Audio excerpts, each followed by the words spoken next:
अस्सलाम वालेकुम everyone. Welcome to the smart education YouTube channel.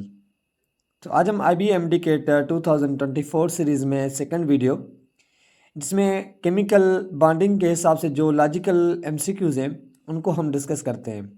सबसे ज़्यादा इंपॉर्टेंट एमसीक्यूज़ हैं, ये आपसे टेस्ट में पूछ सकते हैं इस तरीके के। देखें, which of the following is a compounds, इनमें से कौन सा सब्सटेंस है जो एग्जिस्ट करता है कंपाउंड फॉर्म में। देखें, एयर एक मिक्सचर होता है और कार्बन डाइऑक्साइड एक मॉलिक्यूल है, और जो हमारे पास ऑक्सीजन होता है ये भी मॉलिक्यूल फॉर्म में एग्जिस्ट करता है, और जो हमारे पास स्टीम में इसका फार्मूला होता है H2O, फिक्स रेशियो के अंदर एग्जिस्ट करता है। तो ये एग्जिस्ट करता है किस में? कंपाउंड फॉर्म में एग्जिस्ट करता है। उसके बाद दूसरा जो हमारा एमसीक्यूज है वो है कि which statement about graphite is not correct, इनमें से कौन सी स्टेटमेंट है जो ग्रेफाइट के हिसाब से करेक्ट नहीं है। तो क्या it burns to form carbon dioxide, या it is a carbon compound, या इट इज़ अ मिक्रोमॉलिक्यूल, या it is a used as a lubricant तौर पे। देखें, ये लुब्रिकेंट तौर पे भी यूज़ होता है, एक मिक्रोमॉलिक्यूल भी है। जब बर्न होता है तो कार्बन डाइऑक्साइड भी रिलीज़ करता है। तो ये कार्बन का कंपाउंड नहीं है, कार्बन का एक एलोट्रॉपिक फॉर्म होता है। तो option number B is a correct option से। उसके बाद जो नेक्स्ट एमसीक्यूज है वो है कि which molecule have the same number of protons, in molecules में किस मॉलिक्यूल के पास नंबर ऑफ प्रोटॉन सेम होते हैं। देखें, ऑप्शन नंबर ए में ऑक्सीजन और नाइट्रोजन, एक ऑक्सीजन के पास 16, दो ऑक्सीजन के पास तो 16, और नाइट्रोजन के पास 7 तो 14। तो ये ऑप्शन करेक्ट नहीं है। क्लोरीन के पास 17 होते हैं, दो क्लोरीन से, तो 17 और 17 हमारे पास ऑलमोस्ट 35 हो जाएंगे, और ब्रोमीन के पास काफ़ी ज़्यादा, तो ये भी करेक्ट नहीं है। कार्बन डाइऑक्साइड में कार्बन में होते हैं टोटल हमारे पास 6, और ऑक्सीजन में 8 और 8 16, सल्फ़र में 16 होते हैं, ऑक्सीजन में एक में हमारे पास 8, तो दो में 16 और 16 32, ये भी करेक्ट नहीं है। कार्बन के पास होते हैं 6, हाइड्रोजन के पास 4 10, और नाइट्रोजन के पास 7 प्रोटॉन्स होते हैं, 3 हाइड्रोजन के तो 10। ऑप्शन नंबर डी इज़ हमारे पास करेक्ट ऑप्शन से। उसके बाद कि which solids does not contain covalent bonds, इनमें से कौन सा सॉलिड है जो कोवलेंट बॉन्ड्स कंटेन नहीं करता। देखें, आइस H2O, इसमें कोवलेंट बॉन्ड्स होता है। ग्रेफाइट के अंदर भी कोवलेंट बॉन्ड्स है, कार्बन टू कार्बन के बीच में बॉन्ड्स बना होता है। डायमंड में भी कार्बन टू कार्बन के साथ बॉन्ड्स बना होता है। कॉपर में एक मेटालिक बॉन्ड्स है, तो ऑप्शन नंबर ए इज हमारे पास करेक्ट, इसमें कोवलेंट बॉन्ड्स नहीं होता, तो ये इसके अंदर एक मेटालिक बॉन्ड्स होता है। उसके बाद जो नेक्स्ट एमसीक्यूज है वो है कि graphite is use to make, किसके लिए? क्या गिलास बनाने में यूज़ करते हैं, cutting of tools, electrical wiring, या इलेक्ट्रोड्स तौर पे। देखें, ग्रेफाइट में एक फ्री इलेक्ट्रॉन्स मौजूद होता है, इस तरीके से होते हैं, इसके साथ carbon carbon carbon layer structure में एक फ्री इलेक्ट्रॉन्स के पास महफूज होता है, तो जिसकी वजह से इसके पास मोबाइल इलेक्ट्रॉन्स है, तो ये करंट को क्या करता है? कंडक्ट करता है, जिस वजह से हम इसको यूज़ करते हैं एज अ इलेक्ट्रोड्स तौर पे हम इसको यूज़ करते हैं, कि बैटरी के अंदर, सेल के अंदर इलेक्ट्रोड्स तौर पे यूज़ होता है। उसके बाद दूसरा एमसीक्यू हमारे पास है कि ionic compounds have high melting points because, क्यों उसके पास ज़्यादा मेल्टिंग पॉइंट्स होती है। कि option number A, the ions are held together by the strong electrostatic force, बिल्कुल करेक्ट जवाब। इसके पास जो आयंस होते हैं वो काफ़ी ज़्यादा स्ट्रांग इलेक्ट्रोस्टैटिक फोर्स में महफूज होते हैं, स्ट्रांग कंबाइंड्स होते हैं, क्लोजली पैक्ड होते हैं, तो ये ऑप्शन करेक्ट है। अगर आगे पढ़ते हैं तो the ions have inert gas structure, बिल्कुल भी नहीं। The electrons are attracted to the cations, electrons are attracted to the cations, या metal transfer electrons to non metals, ये असल चीज़ होती है कि वो आयंस एक दूसरे के साथ क्लोजली पैक्ड होते हैं बाय द इलेक्ट्रोस्टैटिक फोर्स के अंदर। उसके बाद हमारे पास जो नेक्स्ट एमसीक्यूज है वो है कि which atom has the same electronic configurations is the strontium atom. देखिए, बोथ स्ट्रॉन्शियम आइंस जो होता है सेकंड ग्रुप से पाया जाता है, एंड क्रिप्टॉन जो होता है same number of electrons show करता है 36 स्ट्रॉन्शियम, जब वैसे 38 होते हैं लेकिन जब दो लास करता है तो 36 हो जाते हैं, एंड क्रिप्टॉन के पास भी 36 होते हैं।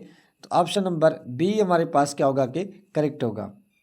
उसके बाद जो नेक्स्ट एमसीक्यूज है वो है कि which features of metals structure is responsible for the conducting electricity. Metal electricity को कंडक्ट क्यों करते हैं? क्योंकि उनके पास सी इलेक्ट्रॉन्स मूव होते हैं freely around the regularly arrange metal ion layers conduct the electric current when a potential applied across the metal. क्योंकि उनके पास फ्री इलेक्ट्रॉन्स होते हैं, मोबाइल इलेक्ट्रॉन्स होते हैं। Option number B is the correct option. It is a sea of electrons. इनके पास positive ions तो उसके हिसाब से करंट नहीं होता। आइंस आर टाइटली टुगेदर, ये हमारे पास ions are tightly packed together, इसकी वजह से भी नहीं, क्योंकि अगर आइंस टाइटली पेक्ड होंगे वो फ्री नहीं होंगे तो वो करंट को पास कभी भी नहीं करते। या it is a positive ions attract to the electrons नहीं, उनके पास सी इलेक्ट्रॉन्स मौजूद होते हैं, फ्री इलेक्ट्रॉन्स मौजूद होते हैं, मोबाइल इलेक्ट्रॉन्स मौजूद होते हैं, जिसकी वजह से वो करंट को क्या करता है कि पास करता है। उसके बाद दूसरा एमसीक्यूज है कि in which substance is each carbon atom covalently bonded to the only 3 other carbon atoms. देखिए, जो कार्बन डाइऑक्साइड होता है उसमें कार्बन ऑक्सीजन के साथ चारों के चारों एटम से कनेक्टेड होता है, 3 से नहीं। यहाँ जो डायमंड होता है, डायमंड में भी हमारे पास सेम कार्बन के साथ 4 अदर कार्बन एटम्स कनेक्टेड होते हैं, इस तरीके से क्या गेंड स्ट्रक्चर्स बना होता है। मीथेन में भी कार्बन के साथ 4 हाइड्रोजन्स होते हैं, चारों के चारों। लेकिन ग्रेफाइट में कार्बन एक 3 अदर कार्बन के साथ कनेक्टेड होता है। तो graphite is a correct option. उसके बाद जो हमारे पास नेक्स्ट एमसीक्यूज है वो है कि which pair of elements will combine to form ionic bonds. तो कार्बन एंड क्लोरीन कोवेलेंट बनाते हैं, फ्लोरीन एंड सोडियम आयोनिक बनाते हैं, hydrogen oxygen covalent, oxygen carbon covalent. तो option number B is a correct. एक मेटल एक non metal जब आपस में कंबाइन होता है तो वो एक आयोनिक बॉन्ड्स की फॉर्मेशंस करता है। उसके बाद हमारे पास नेक्स्ट एमसीक्यूज है वो है कि विच आइन says the most shells that contain electrons. इनमें से कौन सा आइन है जो सबसे ज़्यादा शेल कंटेन करता है इलेक्ट्रॉन्स। देखिए, जब एल्यूमिनियम ने 3 इलेक्ट्रॉन्स लॉस किए तो बाकी इसके पास बचते हैं 2 शेल, और सोडियम नाइट्रोजन जो है वो अपने 3 इलेक्ट्रॉन्स गेन करता है तो उसके पास भी 3 ही शेल होते हैं। बेरिलियम जब 2 लॉस करता है तो उसके पास जस्ट हमारे पास 1 शेल बचता है। सल्फर जब अपने 2 इलेक्ट्रॉन्स गेन करता है तो सल्फर के पास पहले ही क्या होते हैं कि 3 शेल मौजूद होते हैं, 2 गेन किए 8 हो गए, किसमें? थर्ड में। तो सबसे ज़्यादा शेल्स इलेक्ट्रॉन्स पाया जाएगा। तो option number D is a correct option. उसके बाद हमारे पास नेक्स्ट एमसीक्यू है वो है कि which 2 elements combine to form in ionic compounds. इनमें से कौन से 2 एलिमेंट्स आपस में कंबाइंस होकर एक आयोनिक बॉन्ड्स की फॉर्मेशंस करेंगे। कार्बन ऑक्सीजन कोवेलेंट बनाता है, हाइड्रोजन क्लोरीन कोवेलेंट बनाता है, सिलिकॉन ऑक्सीजन कोवेलेंट बनाता है, मैग्नीशियम क्लोरीन जो होता है वो जब कंबाइंड्स होते हैं तो आयोनिक बनाते हैं, क्योंकि magnesium metal chlorine non metals होता है। उसके बाद हमारे पास नेक्स्ट एमसीक्यूज है वो है कि इसमें आसान चीज़ें पूछी गई है। पूछ रहा है कि which substance contain covalent bonds but also conduct electricity. इनमें से कौन सा सब्सटेंस है जो कोवेलेंट बॉन्ड्स होता है लेकिन कंडक्ट करता है इलेक्ट्रिसिटी को? क्या ब्रास? नहीं। एलॉय या आयोडीन या स्टील? नहीं। ग्रेफाइट जो होता है वो उसके अंदर कोवेलेंट बॉन्ड्स भी बना हुआ है और इलेक्ट्रिसिटी को भी क्या करता है कि कंडक्ट करता है। तो the carbon atoms in graphite are covalently bonded together in hexagons which are arranged in the layers. There are mobile electrons within each layer to conduct electricity. जो उसके अंदर एक फ्री इलेक्ट्रॉन्स मौजूद होता है, मोबाइल इलेक्ट्रॉन्स मौजूद होता है, जिसकी वजह से वो कनेक्ट करता है किसको? इलेक्ट्रिसिटी को। उसके बाद हमारे पास नेक्स्ट एमसीक्यूज है वो है कि which substance does not have a macromolecular structure. तो sodium chloride has a giant ionic structure that is made up of the lattice of positive negative ions held fixed positions by the strong electrostatic force of attractions. तो जो हमारे पास option number D है, ये जो substance होता है इसके पास मैक्रोमॉलिक्यूलर structures नहीं होता, बाकी डायमंड ग्रेफाइट या सिलिकॉन डाइऑक्साइड के पास ये चीज़ होती है। उसके बाद जो दूसरा हमारे पास एमसीक्यूज है कि वो एमसीक्यूज़ में पूछ रहा है हमसे कि what is the definitions of nuclear mass number. Nuclear mass number की डेफिनेशंस क्या होती है? देखें, nuclear mass number is the total number of protons and neutrons in atom. ये क्या होता है? एक टोटल नंबर्स होते हैं किसी भी न्यूक्लियस के अंदर जो प्रोटॉन्स और न्यूट्रॉन्स को सम करते हैं, तो न्यूक्लियर मास नंबर कहलाता है। ऑप्शन नंबर ए था mass in grams of atom, बिल्कुल भी नहीं। The number of electrons in atom, बिल्कुल भी नहीं। The number of nuclei in molecules, बिल्कुल भी नहीं। Total number of protons and neutrons is known as a mass number. उसके बाद हमारे पास नेक्स्ट एमसीक्यूज है, वो है कि which of the following describe the structure of diamond. Diamond का कौन सा स्ट्रक्चर एग्जिस्ट करता है? Diamond is the macromolecule made up of the carbon atoms covalently bonded together in a tetrahedral arrangements to form Gantt structure। तो option number A था अ Gantt structure of atoms bonded together, बिल्कुल correct option है। Regular arrangements, oppositely charge ions, यहाँ layer ring structures, ये होता है इसमें graphite में। Positively charge ions surrounded by the सीसा इलेक्ट्रॉन्स, बिल्कुल भी नहीं। ये जो Gantt स्ट्रक्चर्स होता है इसके अंदर क्या होता है कि एग्जिस्ट करता है। उसके बाद हमारे पास नेक्स्ट एमसीक्यूज है, वो है कि which compounds is both ionic and covalent bonds. कौन सा इसमें से कंपाउंड है जिसके पास आयनिक भी कोवेलेंट बॉन्ड्स भी है? क्या अमोनियम क्लोराइड के पास, या कार्बन डाइऑक्साइड के पास, इथाइल एथेनोएट के पास, या सोडियम क्लोराइड के पास? तो आई थिंक इसमें ऑप्शन जो हमारे पास करेक्ट होगा वो होगा अमोनियम क्लोराइड्स, आइंस की वजह से जो बनता है। बाकी कार्बन डाइऑक्साइड या सोडियम क्लोराइड के अंदर तो होता ही हमारे पास कौन सा होता है कि आयोनिक बॉन्ड्स होता है, कोवेलेंट नहीं होता। उसके बाद जो नेक्स्ट एमसीक्यूज हमारे पास है कि एन आइन एक्स हैज 23 न्यूक्लियॉन्स। ये एमडीके 2000 का पेपर का क्वेश्चन है, आईबीए का। And 10 electrons, what does the nucleus of an contain. तो एक एटम है जिसके पास 23 न्यूक्लियॉन्स हैं, मतलब उसके अंदर प्रोटॉन्स और न्यूट्रॉन्स का तादाद बता रहा है। तो वो आइन है, चार्ज है। जब उसके पास 10 बचे तो आप बताएं कि उसके अंदर न्यूक्लियस के अंदर आयन कंटेंट कितने हमारे पास। What does the nucleus of the ion content. देखें, जिसका मास हमारे पास 23, 10 इलेक्ट्रॉन्स, वो भी आयन्स करने के बाद हुआ। तो जो हमारे पास प्रोटॉन्स का तादाद, आप ऐसे समझिए ये डिस्टिंग्विश से हैं।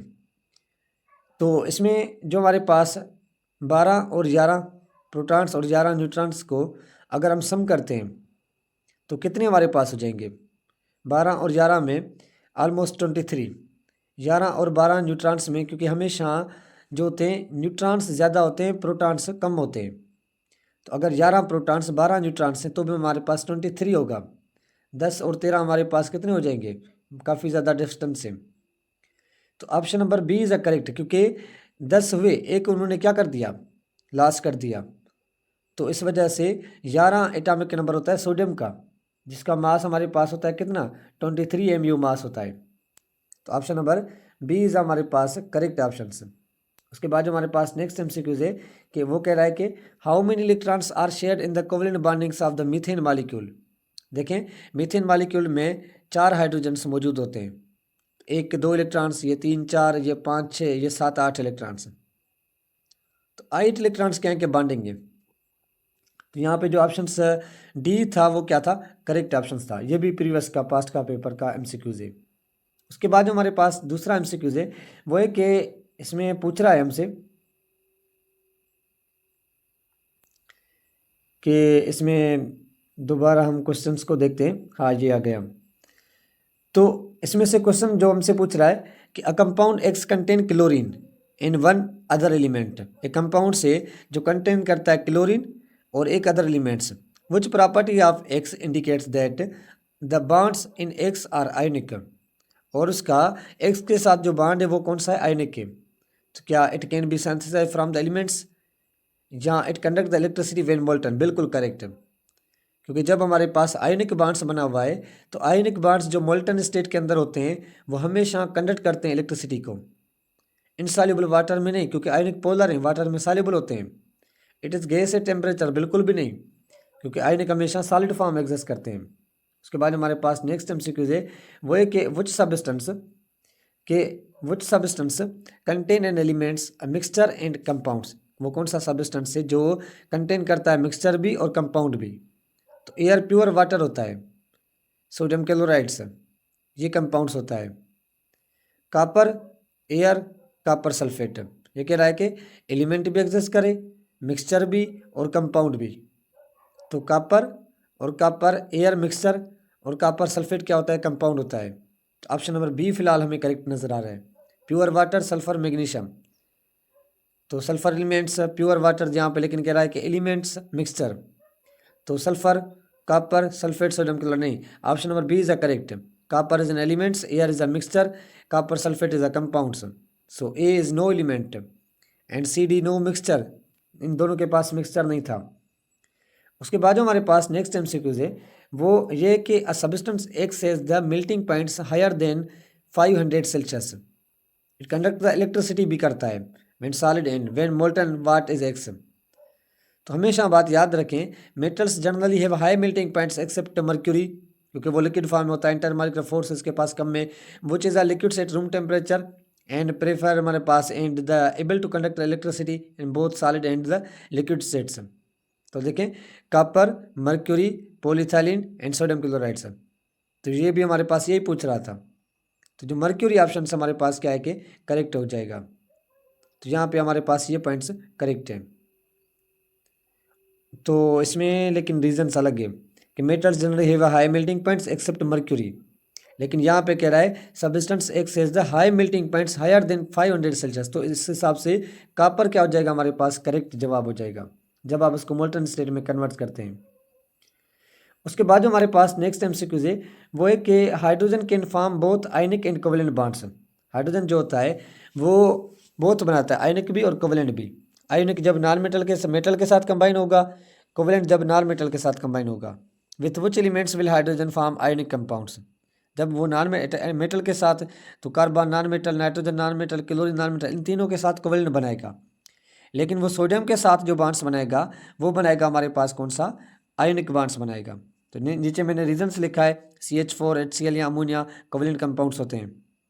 Ionic compounds between formed by metal and non metal. Sodium hydrides is an ionic compounds formed when sodium atom transfer the valence electrons hydrogen atom to form stable net hydrogen ions respectively हमारे पास है। दूसरा जो हमारे पास MCQs है वो भी हमारे पास आसान कि which definitions of isotopes is correct. तो isotopes are atoms of the same elements with different number of electrons, बिल्कुल भी नहीं, क्योंकि आइसोटोप्स में same atomic number but different mass number, neutrons different होते हैं। Isotopes are the same element with different number of neutrons, बिल्कुल correct है। या isotopes of atoms with same number of neutrons and but different number of protons, बिल्कुल गलत। Isotopes are the same atoms with same physical properties are different chemical properties, बिल्कुल गलत, क्योंकि chemical property same होती है, electron same होते हैं। तो जो हमारे पास ऑप्शन नंबर बी था वो क्या था, करेक्ट ऑप्शन था। उसके बाद जो हमारे पास नेक्स्ट एमसीक्यूज है, which statement is the true, कौन सी, देखें, argon has more electrons than chlorine, क्योंकि क्लोरीन नेगेटिव आयन से, और आर्गन के पास 18, क्लोरीन के पास जब नेगेटिव हो जाता है उसके पास भी 18 हो जाते हैं इलेक्ट्रॉन्स।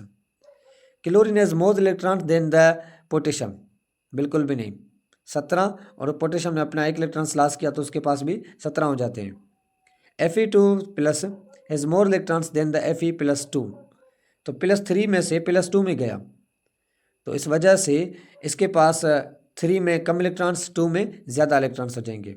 बाकी पोटेशियम और पोटेशियम पॉजिटिव ये अलग पॉइंट्स हैं। तो ये ऑप्शन क्या हो जाएगा, करेक्ट ऑप्शन हो जाएगा। उसके बाद जो नेक्स्ट एमसीक्यूज हमारे पास है वो ये कि which statements about an atom is correct, कौन सी, कि each element has the only one nucleon mass number, या nucleon mass number can be less than proton atomic number, या the nucleon mass number can be equal to the proton atomic number, या the number of neutrons never equal to the number of electron. देखें, nucleon number is equal होते हैं तो the किसके साथ, proton number when the nucleus does not contain any neutron, this is the true for hydrogen. तो हमेशा तब हमारे पास न्यूक्लियस नंबर जो होते हैं वो इक्वल होते हैं किसके साथ, proton number when the nucleus does not contain. तो each element has the only one nucleon mass number, नहीं, the nucleon mass number can be less than proton atomic number, ज़्यादा होता है, nucleon mass number can equal to the proton atomic number. तो option number ये क्या हो जाएगा, correct हो जाएगा। उसके बाद जो हमारे पास नेक्स्ट एमसीक्यूज है वो ये कि which theory explain the directional nature of the covalent bonds. इनमें से कौन सी थ्योरी है जो directional nature of covalent bonds को एक्सप्लेन करती है? क्या वीबीटी, एमओटी, वेस्पर या हाइब्रिडेशंस? जो वैलेंस बॉन्ड थ्योरी होती है वो क्या करती है कि डायरेक्शनल कोवलेंट बॉन्ड्स को ओवरलैपिंग होती है साइड वाइज और पैरेलल ओवरलैपिंग। तो ये साइड एक डायरेक्शन से, पैरेलल एक डायरेक्शन से। उसके बाद जो हमारे पास नेक्स्ट एमसीक्यूज है वो है कि according to the valence bond theory covalent bonds found by the overlapping which orbitals? तो हमेशा हाफ फील्ड ऑर्बिटल्स जब आपस में ओवरलैप करते हैं तो उस वक्त क्या होता है, कोवलेंट बॉन्ड्स बनता है वीबीटी के हिसाब से, हाफ फील्ड ऑर्बिटल्स हमेशा। उसके बाद जो एमसीक्यूज हमारे पास नेक्स्ट था वो ये था, what is the maximum number of covalent bonds that can be found in atom of the SP hybridisations? देखिए एसपी में क्या होता है कि कितने हमारे पास कोवलेंट बॉन्ड्स बन रहे हैं एसपी हाइब्रिडाइजेशंस में, नंबर ऑफ बॉन्ड्स पूछ रहा है, कह रहा है कि what is the maximum number of covalent bond that can be formed in the SP hybridisations? SP में ट्रिपल बॉन्ड्स होता है या लीनियर होता है? तो अगर ट्रिपल बॉन्ड्स है उस हिसाब से ये बॉन्ड्स हमारे पास ये इस तरीके से हो गया, इस कार्बन के एसपी हाइब्रिडाइजेशन से एक बॉन्ड्स ये बनाया, 3 4 ये बनाए, तो यहाँ तो 4, यहाँ तो लीनियर में इस तरीके के विषय पर होता है 2 बॉन्ड्स बनाता है। तो ये एमसीक्यूज हमें एक्यूरेट इन्फॉर्मेशन नहीं दे रहा तो वरना हम बता देते। उसके बाद जो हमारे पास नेक्स्ट बॉन्ड से एमसीक्यूज है कि sigma bonds are found by which type of overlap? हमेशा ओवरलैप जो ये करते हैं वो हेड टू हेड ओवरलैप करते हैं, सिग्मा बॉन्ड जो बनते हैं side wise overlapping of P orbitals नहीं, वो पाई बॉन्ड्स होता है। End to end overlap orbitals, तो इन टू इंड ओवरलैपिंग हमारे पास हेड टू हेड ओवरलैप कहलाती है, तो इस हिसाब से option number B is a correct option. उसके बाद जो हमारे पास नेक्स्ट एमसीक्यूज है कि which of the following covalent bonds is a highest? इनमें से कौन सी कोवलेंट बॉन्ड्स की हाईएस्ट बॉन्ड एनर्जी है? कि सिंगल बॉन्ड्स की, डबल बॉन्ड्स की, ट्रिपल बॉन्ड की? ट्रिपल बॉन्ड्स की जो हाईएस्ट बॉन्ड एनर्जी काफ़ी ज़्यादा होती है। लास्ट में कि pi bonds differ from sigma bonds because they are formed by end to end overlapping की वजह से, साइड वाइज ओवरलैपिंग की वजह से हमेशा क्या होते हैं कि वो डिफरेंट होते हैं। तो यहाँ पे हमने एक टॉपिक को करते हैं ख़त्म। इंशाल्लाह नेक्स्ट वीडियो में हम किसी और इम्पॉर्टेंट चैप्टर को क्या करेंगे, डिस्कस करेंगे जिसमें लॉजिकल क्वेश्चंस पूछे जा सकते हैं। तब तक हमारे चैनल को सब्सक्राइब करें और अपने दोस्तों के साथ वीडियो को लाजमी शेयर करें।